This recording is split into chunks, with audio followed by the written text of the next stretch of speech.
प्यारे विद्यार्थियों नमस्कार। स्वागत है आप सभी का आपके अपने YouTube चैनल आरपी स्टडी में। तो जो भी विद्यार्थी सीईटी एग्जाम 10+2 की तैयारी कर रहे हैं, सीईटी एग्जाम 10+2 की तैयारी करने वाले सभी साथियों के लिए ये क्लास बड़ी इंपॉर्टेंट है। क्लास को आपको दोस्तों ध्यान से कंप्लीट पूरा देखना है और लास्ट में कमेंट करना है कितने प्रश्न आपके सही होते हैं, कैसी आपकी तैयारी है। आपको पता आपका एडमिट कार्ड आ चुके हैं, अभी आपको एडमिट कार्ड के बाद में नया कुछ नहीं पढ़ना, रिवीजन करना है। जो आपने पढ़ रखा है उसका रिवीजन कीजिए और जो क्लास है आ रही है उन क्लासों को पूरा देखो, इनको याद कर लो प्रश्नों को, ठीक है ना। आराम से आप सीईटी में क्वालिफाई कर पाओगे और आगे की भर्ती में बैठ पाओगे। तो चलिए विद्यार्थियों क्लास का शुभारंभ करते हैं। एक बार सभी साथी क्लास को लाइक और शेयर करें और क्लास को ध्यान से पूरा देखें। क्लास का पहला ही क्वेश्चन आपके सामने पूछा है, किस स्थान को वागड़ का जलियांवाला बाग कहा जाता है। वागड़ का जलियांवाला बाग किससे कहा जाता है विद्यार्थियों? मानगढ़ धाम हत्याकांड, दूधवा खारा, डाबिया घड़साना हत्याकांड। तो बिल्कुल आपका वागड़ का जलियांवाला बाग है वो मानगढ़ धाम हत्याकांड कहलाता है। कौन सा दोस्तों? मानगढ़ धाम हत्याकांड। बिल्कुल ये कब हुआ था? ये हुआ था 1913 में। जो भी ऑप्शन ए कमेंट कर रहा है, वागड़ का जलियांवाला बाग किससे कहते हैं? मानगढ़ धाम को। अगला सवाल दोस्तों आपके सामने आ चुका है, कौन सा शहर तलवार निर्माण के लिए प्रसिद्ध है? कमेंट करेंगे भाई, तलवार निर्माण के लिए कौन सा शहर प्रसिद्ध है? अलवर, सिरोही, ब्यावर या उदयपुर। तो तलवार निर्माण के लिए आपका सिरोही है वो प्रसिद्ध है। कौन सा शहर है? सिरोही है वो तलवार निर्माण के लिए प्रसिद्ध है विद्यार्थियों। अगला सवाल आपके सामने, नर्तकी की शैली से दयाराम का संबंध है। बताओ भाई, दयाराम का संबंध है वो नर्तकी की शैली से है, गरबे से, गेर से, भवाई से या घूमर से। बहुत ही अच्छा क्वेश्चन पूछा है। दयाराम का संबंध है वो किस नृत्य से है विद्यार्थियों? तो यहाँ पर क्या रहेगा आपका सही उत्तर? एक बार सभी कमेंट करेंगे। बहुत बढ़िया, यहाँ पर सही उत्तर रहेगा भवाई। दयाराम का संबंध है ना वो भवाई नृत्य से है। ऑप्शन सी आपका सही रहेगा दोस्तों। एक बार सभी साथी क्लास को लाइक और शेयर करें। अगला सवाल, जयपुर शहर की स्थापना कब हुई? जयपुर की स्थापना विद्यार्थियों कब हुई थी? फटाफट कमेंट करेंगे। 1730 में, 1735 में, 1727 में या 1717 में। तो जयपुर शहर की स्थापना है वो कब हुई थी विद्यार्थियों? 1727 में, ठीक है ना। जयपुर का वास्तुकार कौन था? जयपुर का वास्तुकार था विद्याधर भट्टाचार्य, ठीक है। और जयपुर की शहर की स्थापना है वो 1727 में हुई थी। बहुत ही अच्छा प्रश्न है। अगला सवाल आपके सामने पूछा है, सैलानियों का स्वर्ग किस जिले को कहा जाता है? बताओ भाई, सैलानियों का स्वर्ग है ये किस जिले को कहते हैं? देखिए, जोधपुर, अजमेर, उदयपुर या जयपुर। एक बार सभी कमेंट करें। तो सैलानियों का स्वर्ग है वो आपका उदयपुर कहलाता है, ठीक है ना। यहाँ पर क्या है? यहाँ पर सहेलियों की बाड़ी भी है। सहेलियों की बाड़ी का निर्माण संग्राम सिंह ने करवाया था। बहुत इंपॉर्टेंट क्वेश्चन है। अगला सवाल आपके सामने, भारतीय मूर्तिकला का विश्वकोश है वो किसे कहा जाता है? बताओ भाई, भारतीय मूर्तिकला का विश्वकोश के नाम से प्रसिद्ध है रणकपुर का जैन मंदिर, विजय स्तंभ, आमेर जयपुर या जयसमंद झील। भारतीय मूर्तिकला का विश्वकोश आपका कौन सा है? विजय स्तंभ है। और विजय स्तंभ है वो आपका बिल्कुल चित्तौड़गढ़ में है। विजय स्तंभ का निर्माण दोस्तों कुंभा ने सारंगपुर युद्ध को जीत के करवाया था, ठीक है ना। यहाँ पर क्या रहेगा? ऑप्शन बी आपका सही रहेगा। अगला सवाल आपके सामने, आइसलैंड ऑफ ग्लोरी के नाम से प्रसिद्ध जिला कौन सा है? देखिए, आइसलैंड ऑफ ग्लोरी किससे कहते हैं? बीकानेर, कोटा, जयपुर या सीकर। आइसलैंड ऑफ ग्लोरी के नाम से दोस्तों आपका प्रसिद्ध जिला है वो कौन सा है विद्यार्थियों? बिल्कुल वो आपका हो जाएगा जयपुर। जो भी यहाँ पर जयपुर कमेंट करा, जयपुर को क्या कहते हैं? आइसलैंड ऑफ ग्लोरी भी कहते हैं। अगला सवाल दोस्तों आपके सामने आ चुका है, बावड़ियों के शहर के नाम से मशहूर है। बताओ भाई, बावड़ियों का शहर किसे कहा जाता है? करौली, बूंदी, सीकर या जैसलमेर। फटाफट कमेंट करेंगे। चलिए दोस्तों, बावड़ियों का शहर के नाम से मशहूर है वो आपका बिल्कुल क्या रहेगा? बूंदी। बूंदी को क्या कहते हैं? बावड़ियों का शहर कहते हैं विद्यार्थियों। बी ऑप्शन आपका सही है, ठीक है। और टोंक को नवाबों की नगरी कहते हैं। अगला सवाल दोस्तों, राजस्थान का लोकनायक किसे कहा जाता है? बताओ भाई, राजस्थान का लोकनायक किससे कहते हैं? गोकुललाल वर्मा, केसरी सिंह बारट, जयनारायण व्यास या माणिकलाल वर्मा। राजस्थान का लोकनायक है वो यहाँ पर किससे कहा जाता है आपको बताना है। बहुत अच्छा क्वेश्चन है। तो यहाँ पर आएगा जयनारायण व्यास को। जयनारायण व्यास क्या कहलाते हैं? राजस्थान के लोकनायक कहलाते हैं विद्यार्थियों। अगला सवाल आपके सामने है, राजस्थान में किस जिले को हवेलियों का शहर कहते हैं? बताओ भाई, हवेलियों का शहर कौन सा है विद्यार्थियों? हवेलियों और झरोखों का शहर है वो कौन सा है? जैसलमेर, उदयपुर, चित्तौड़गढ़ या सीकर। बहुत बढ़िया, मैं सबके यहाँ पर कमेंट देख रहा हूँ, तो सभी साथ में कमेंट करें और क्लास को लाइक और शेयर करें। जिसने सब्सक्राइब नहीं कर रखा है वो सब्सक्राइब कर लो, ठीक है। अब देखिए, हवेलियों का शहर आपका जैसलमेर है। जैसलमेर क्या है? हवेलियों का शहर है। यहाँ पर पठनों की हवेली है, नथमल की हवेली है, सालिम सिंह की हवेली है, ठीक है, ध्यान रखना। अगला सवाल आपके सामने पूछा है, 1857 की क्रांति के समय राजस्थान में कितनी क्षणिक सावनियाँ थी? देखो, क्रांति के समय ना राजस्थान में कितनी क्षणिक सावनियाँ थी? 7, 6, 9 या 5। तो क्रांति के समय राजस्थान में आपकी कितनी सैनिक छावनियाँ थी? 6। जो भी यहाँ पर 6 कमेंट कर रहा है ऑप्शन बी आपका राइट है। क्रांति की शुरुआत कहाँ से हुई थी विद्यार्थियों? क्रांति की शुरुआत है वो नसीराबाद से हुई थी। ठीक है, अगला सवाल आपके सामने, नागरचोल बोली कहाँ बोली जाती है? बताओ भाई, नागरचोल बोली कहाँ बोलते हैं? बांसवाड़ा में, बीकानेर में, टोंक में या जयपुर में? नागरचोल बोली वो टोंक में बोलते हैं। कहाँ पर बोलते हैं दोस्तों? टोंक में नागरचोल बोली बोलते हैं। सी ऑप्शन आपका सही है। देख लो कितने शानदार, कितने अच्छे क्वेश्चन हैं। ठीक है ना। अगला सवाल, कर्नल टॉड ने वन पुत्र किसे कहा है? बताओ भाई, कर्नल टॉड ने वन पुत्र की संख्या किससे दी है विद्यार्थियों? ग्रासियों को, शहरियों को, मीणाओं को या भीलों को? तो कर्नल टॉड आपका राजस्थान के इतिहास का पितामह कहलाता है और इसने वन पुत्र किसको कहा है? भीलों को कहा है। ठीक है ना। वन पुत्र किससे कहा है दोस्तों? कर्नल टॉड ने भीलों को कहा है। डी ऑप्शन आपका सही है। अगला बताओ, राजस्थान का सर्वाधिक सतही जल किस नदी से प्राप्त होता है? बताओ भाई, राजस्थान का सर्वाधिक सतही जल है वो किस नदी से प्राप्त होता है? चंबल से, माई से, लूणी से या बनास से? तो यहाँ पर चंबल ऑप्शन आपका राइट है। चंबल से क्या होता है? सर्वाधिक सतही जल प्राप्त होता है। बहुत ही चार बहुत इंपॉर्टेंट क्वेश्चन पूछा आपसे। अगला सवाल आपके सामने, राजस्थान का पंजाब किसे कहते हैं? बच्चे को पता होना चाहिए। राजस्थान का पंजाब किसे कहा जाता है? सांचौर, भरतपुर, जैसलमेर या कोटा? तो बिल्कुल आपका राजस्थान का पंजाब है वो आपका सांचौर, और सांचौर का प्राचीन नाम क्या है? सत्यपुर इसका प्राचीन नाम है। ठीक है ना। ऑप्शन ए आपका राइट है। और अभी सांचौर को जिला बना दिया गया है, पहले जालोर के साथ में था, अभी सांचौर खुद जिला है। ठीक है, इसे क्या कहते हैं? राजस्थान का पंजाब भी कहा जाता है। अगला सवाल आपके सामने, नूपुर आभूषण कहाँ पहना जाता है? बताओ भाई, नूपुर आभूषण कहाँ पहनते हैं विद्यार्थियों? हाथ में, पैर में, गले में या कमर में? देखो, नूपुर आभूषण है विद्यार्थियों, ये कहाँ पहना जाता है? तो यहाँ पर सही उत्तर क्या रहेगा आपका? बहुत बढ़िया, वेरी गुड, पैर में, पैर में, शानदार। नूपुर आभूषण है विद्यार्थियों वो पैर में पहना जाता है। ठीक है। अगला सवाल आपके सामने, नीमुषण हत्याकांड कब हुआ? बताओ भाई, नीमुषण हत्याकांड कब हुआ? फटाफट कमेंट करेंगे। 1921, 1919, 1925 या 1923? तो नीमुषण हत्याकांड है वो आपका हुआ था 1925 में। नीमुषण कब हुआ? 1925 में। सी ऑप्शन आपका सही है। जो भी विद्वान साथी सी कमेंट करें, बहुत बढ़िया। देखो, एग्जाम बहुत नज़दीक आ चुका है। ठीक है ना। अभी आप नहीं पढ़ोगे तो फिर काम नहीं आएगा, इसलिए बता रहा हूँ। बिल्कुल, अब तो आपको सारे प्रश्न याद होने चाहिए। अगला सवाल पूछा है, किस शासक को हिंदूपत के नाम से जानते हैं? बताओ भाई, हिंदूपत के नाम से किसे जानते हैं विद्यार्थियों? महाराणा प्रताप, राणा अमीर, चंद्रसेन या राणा सांगा? हिंदूपत की उपाधि किसे दी जाती है विद्यार्थियों? है ना। हिंदूपत के नाम से किसे जाना जाता है? तो बिल्कुल यहाँ पर सही उत्तर रहेगा राणा सांगा को। राणा सांगा को क्या कहते हैं? हिंदूपत के नाम से भी जानते हैं। ठीक है। अगला सवाल दोस्तों आपके सामने है। बिल्कुल, अगला सवाल आपसे पूछा है, राजस्थान में जगत शिरोमणि मंदिर कहाँ पर है?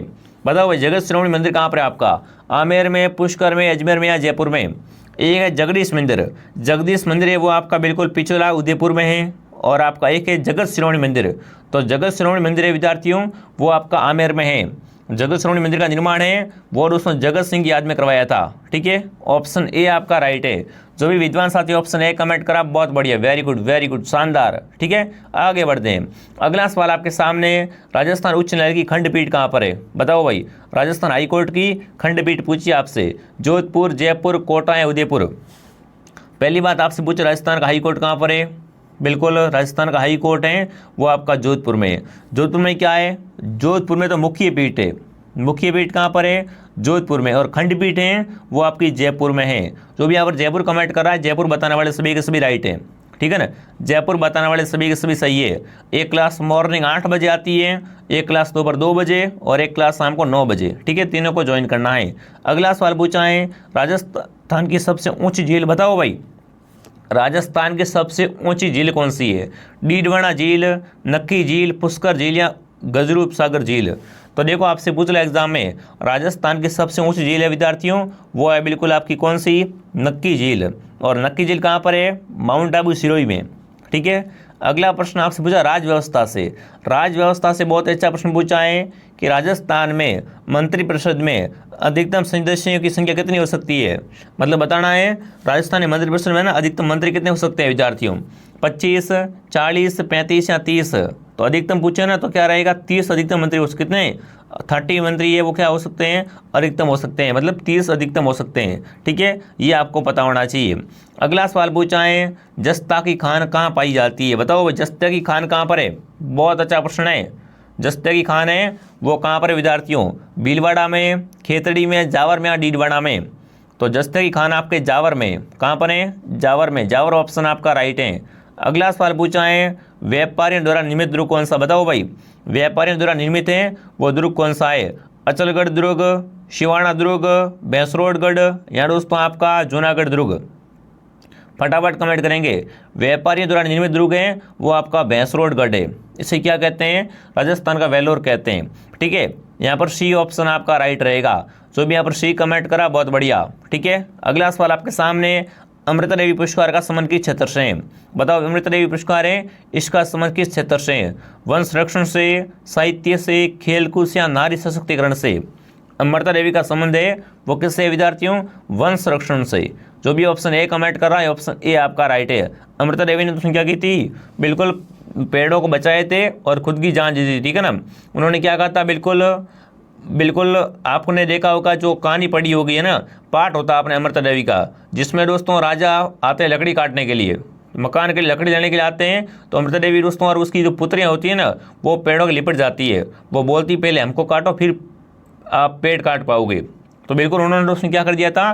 पेड़ों के लिए अपने प्राण दे दिए थे। तो अमृता देवी का संबंध है वो किससे है? वन संरक्षण से। अगला सवाल आपसे पूछा है राजस्थान के क्रिकेट का सबसे बड़ा पुरस्कार कौन सा है? मथुरादास माथुर क्रिकेट अवार्ड, महाराणा प्रताप पुरस्कार, अर्जुन पुरस्कार या गुरु विशिष्ट अवार्ड? बताओ भाई, राजस्थान में क्रिकेट का सबसे बड़ा पुरस्कार है वो कौन सा है विद्यार्थियों? वो कमेंट करना है। तो बिल्कुल ऑप्शन ए आपका राइट है। जो भी ऑप्शन ए कमेंट करा वेरी गुड।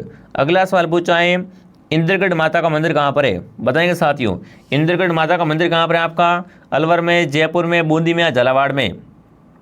इंद्रगढ़ माता का मंदिर आपसे पूछ ले एग्जाम में, तो यहाँ पर आएगा बूंदी ऑप्शन। क्या रहेगा? बूंदी ऑप्शन आपका सही रहेगा। अगला सवाल आपके सामने पूछा है मांडलगढ़ दुर्ग भीलवाड़ा किस श्रेणी में आता है? मांडलगढ़ दुर्ग आपका भीलवाड़ा में ना, ये किस श्रेणी में आता है? पारिक दुर्ग है, जल दुर्ग है, गिरि या दानव दुर्ग है? तो देखो मांडलगढ़ दुर्ग है आपका, ये गिरि दुर्ग। कैसा दुर्ग है विद्यार्थियों? गिरि दुर्ग की श्रेणी में आता है। सी ऑप्शन आपका सही है। अगला सवाल आपके सामने है छप्पन बेसिन किस नदी का प्रवाह क्षेत्र है? बताओ भाई, छप्पन बेसिन है इसका संबंध किस नदी के प्रवाह क्षेत्र से है?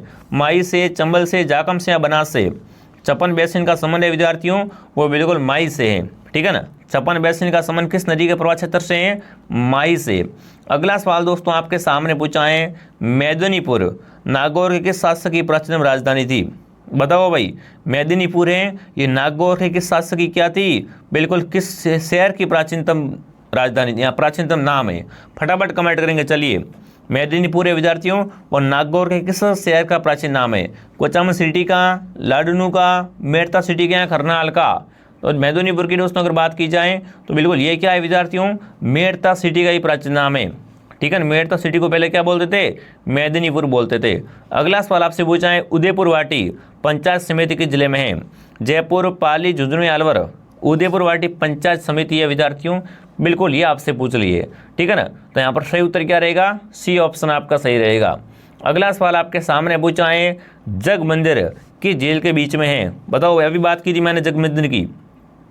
जग मंदिर विद्यार्थियों वो किस झील के बीच में है? जयसमंद झील के बीच में, राजसमंद, पिछोला या आना सागर?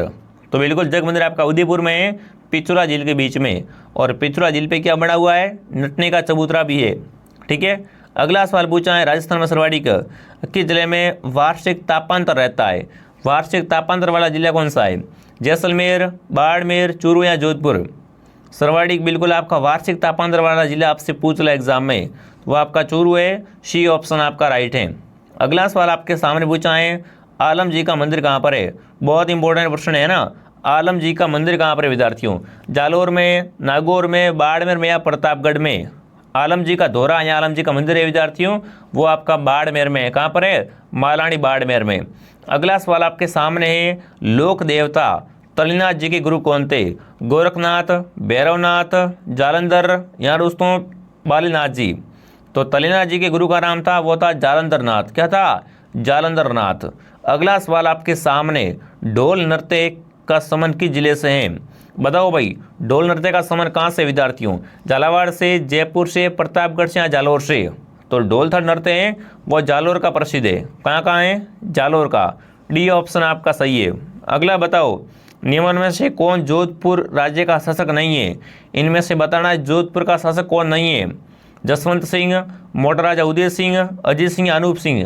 तो अनूप सिंह है वो आपका बीकानेर का, कहाँ का विद्यार्थियों? बीकानेर का शासक था। ठीक है, ये आपका बिल्कुल जोधपुर का शासक नहीं है। अगला सवाल आपके सामने विद्यार्थियों, अंग्रेजों के अधीन राजस्थान का प्राचीन नाम क्या था? जब राजस्थान का भूभाग है ना अंग्रेजों के पास में था, तब इसका नाम क्या था? राजपूताना, मेवाड़, मेघमल्लार या दोस्तों रायथान। तो अंग्रेजों के अधीन राजस्थान का प्राचीन नाम था वो राजपूताना था। क्या था? राजपूताना विद्यार्थियों। अगला सवाल आपके सामने पूछा है, राजस्थान में सर्वाधिक बालक स्तूप का विस्तार किन जिलों में है? बताओ भाई, सर्वाधिक बालक स्तूप का जो विस्तार है वो किन किन जिलों में है? नागौर अजमेर, बीकानेर बाड़मेर, जैसलमेर बाड़मेर या जालोर अजमेर। तो यहाँ पर दोस्तों सी ऑप्शन आपका राइट है। जो भी सी कमेंट करा बहुत बढ़िया। अगला सवाल आपके सामने आ चुका है, राजस्थान में मारवाड़ महोत्सव कहाँ मनाया जाता है? बताओ भाई, मारवाड़ महोत्सव कहाँ मनाते हैं? जैसलमेर में, बाड़मेर में, जोधपुर में या बीकानेर में? तो मारवाड़ महोत्सव है वो बिल्कुल आप कहाँ पर मनाते हैं विद्यार्थियों? जोधपुर में। जो भी यहाँ पर जोधपुर कमेंट करा है, जोधपुर ऑप्शन आपका राइट है। अगला सवाल विद्यार्थियों, राजस्थान के किस जिले में सर्वाधिक दिनों तक वर्षा होती है? सर्वाधिक दिनों तक वर्षा कहाँ होती है? फटाफट कमेंट करेंगे, है ना। अधिक वर्षा वाला जिला आपसे पूछे ना, राजस्थान का सर्वाधिक वर्षा वाला जिला है वो आपका झालावाड़ है। जो भी झालावाड़ कमेंट करा, झालावाड़ राइट है। अगला बताओ, राजस्थान में किस जिले से चंबल नदी का प्रवेश होता है? बताओ भाई, राजस्थान में चंबल नदी है, ये किस जिले से प्रवेश करती है? धौलपुर से, कोटा से, चित्तौड़ से या सवाईमाधोपुर से? तो राजस्थान में चंबल का प्रवेश है वो चित्तौड़गढ़ से होता है। कहाँ से होता है? चित्तौड़गढ़ से होता है। अगला सवाल पूछा है, राजस्थान में तिलहन का सर्वाधिक उत्पादन किस जिले में होता है? बताओ भाई, तिलहन सर्वाधिक कहाँ पर होता है विद्यार्थियों? जालोर में, झालावाड़ में, गंगानगर में या पाली में? तिलहन सर्वाधिक दोस्तों कहाँ होते हैं? फटाफट कमेंट करेंगे। चलिए, बहुत बढ़िया, वेरी गुड, शानदार प्रश्न आपसे पूछा है। तिलहन का सर्वाधिक उत्पादन होता है गंगानगर से। कहाँ से? गंगानगर से विद्यार्थियों। अगला सवाल आपके सामने पूछा है, भारत में सर्वाधिक धूलभरी आंधियाँ किस जिले में चलती है? यहाँ पर राजस्थान कर सकते हो, ठीक है ना। राजस्थान में दोस्तों जून के महीने में धूलभरी आंधियाँ चलती है ना, वह सर्वाधिक कहाँ चलती है? गंगानगर में। जो भी गंगानगर कमेंट कर रहा है ऑप्शन डी आपका राइट है। 47 क्वेश्चन आपके सामने, किस फसल को राजस्थान का गौरव कहते हैं? बताओ भाई, किस फसल को कहते हैं? देखो, किस वृक्ष का पूछा ना कि किस वृक्ष को राजस्थान का गौरव कहते हैं, तो आपका बिल्कुल खेजड़ी है। किस किले को राजस्थान का गौरव कहते हैं? तो चित्तौड़ किला राजस्थान का गौरव कहलाता है। पर आपसे पूछा है किस फसल को राजस्थान का गौरव कहते हैं, तो यहाँ पर बाजरा है वो क्या है? बाजरा राजस्थान का गौरव कहलाता है, ठीक है ना। अगला सवाल पूछा है, राजस्थान में बाजरा अनुसंधान केंद्र कहाँ पर है? गंगानगर में, बीकानेर में, बाड़मेर में, हनुमानगढ़ में? तो बाजरा अनुसंधान केंद्र है विद्यार्थियों, वो कहाँ पर है आपको कमेंट करना है। बाड़मेर में, बाड़मेर के मालानी में क्या बना हुआ है? बाजरा अनुसंधान केंद्र। अगला सवाल आपके सामने, राजस्थान का सर्वाधिक आर्द्र स्थान कौन सा है? राजस्थान का सर्वाधिक आर्द्र स्थान मतलब जहाँ पर सर्वाधिक वर्षा होती है, तो सर्वाधिक वर्षा वाला स्थान है वो आपका माउंट आबू है। और माउंट आबू कहाँ पर है? माउंट आबू आपका सिरोही जिले में, ठीक है। अगला सवाल आपके सामने है, राजस्थान में से चाकसू में शीतला माता का मेला कब भरता? बताओ भाई, चाकसू में क्या बना हुआ है? शीतला माता का बिल्कुल मंदिर है ना। तो बिल्कुल यहाँ पर मेला कब भरता? फटाफट कमेंट करेंगे। वैशाख पूर्णिमा को, चैत्र शुक्ल द्वितीया को, चैत्र कृष्ण अष्टमी को या बिल्कुल वैशाख शुक्ल तृतीया को विद्यार्थियों? बहुत अच्छा, बहुत ही शानदार प्रश्न है। तो चाकसू में शीतला माता का मेला भरता है, कब भरता है? चैत्र कृष्ण अष्टमी को भरता है। सी ऑप्शन आपका राइट है। जो भी यहाँ पर सी कमेंट करा है, अगर आप भी सी कमेंट करें, आपकी तैयारी बहुत ही अच्छी है, ठीक है ना। सारे प्रश्न देख लो कितने इंपॉर्टेंट है। अगर आपने ये प्रश्न ध्यान से देख लिए, याद कर लिए, तो बिल्कुल आपके एग्जाम में अच्छे स्कोर बनने संभावित है। क्लास डेली आती है, एक क्लास मॉर्निंग आती है साथियों, और एक क्लास बिल्कुल देखो, एक क्लास 8 बजे आती है मॉर्निंग में, फिर दोपहर 2 बजे, फिर शाम को 9 बजे। इन तीनों क्लास को ज्वाइन करना है और सब्सक्राइब नहीं कर सब्सक्राइब करो, ठीक है। और टेलीग्राम चैनल का नाम है आरपी स्टडी, तो आरपी स्टडी टेलीग्राम को भी ज्वाइन कीजिए और कमेंट कीजिए ये क्लास कैसे लगी आपकी, कितने सही हुए। जय हिंद, जय भारत।